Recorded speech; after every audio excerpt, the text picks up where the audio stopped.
Pirmas reikalas tai labai smagus iš senesnių laikų japonų kirbukai.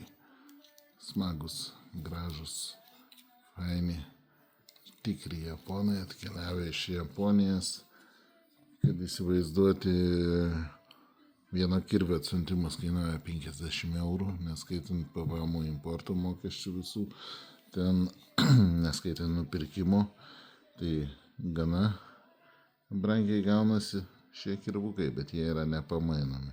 Labai rimtas kampas kėlimo, labai gerai apsaugo kirvio kotą, būtent, kad nenudaužti, kai būna pas europietiškus kirvius, kai kliūna kažkur, o čia tiesiog nepataikiai su ta vieta, tai pataikiai su ta, vis tiek kotas apsisaugo. Jeigu, sakykime, skeliant, kotai yra plonesni už galvą. Skelianti, malka skildama niekada neliečia koto. Tai žodžiu, labai protingai japonai sugalvoja. Nežinau šitų kirvių ar gamina, ar jo nebegamina, tai labai rimti kirvukai. Geras plienas, į ženklai įkalti viskas kaip priklauso, nauji nenaudoti, padengti specialiu laku, kad nerūdėtų, bet aišku, dirbantis lakas nusivalysis. Na ir pats tobuliausias kirvukas prie šašlykam pasiskaldyti kaladikių, taip į gamtą visur. Tai super, čia ne fiskaras, kad ten kaip bulvių košė, žodžiu.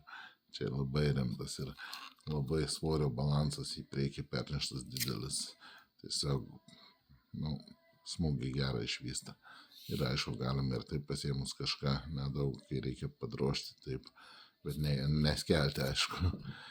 Tai va, tokį kirvuką parduodu už 225, tai nėra maža kaina kaip kirviui, bet šiandien per išpardavimą vienas laimingasis galėsi įsigyti, nežinau, 100 eurų. 100 eurų, įsivaizduojat? Aš dar tokį vieną kirvuką turiu, bet tikrai jau antrą nebus išpardavime. Čia vieną paskiriu jums ir 100 kirvukas jūsų. Sėkmės.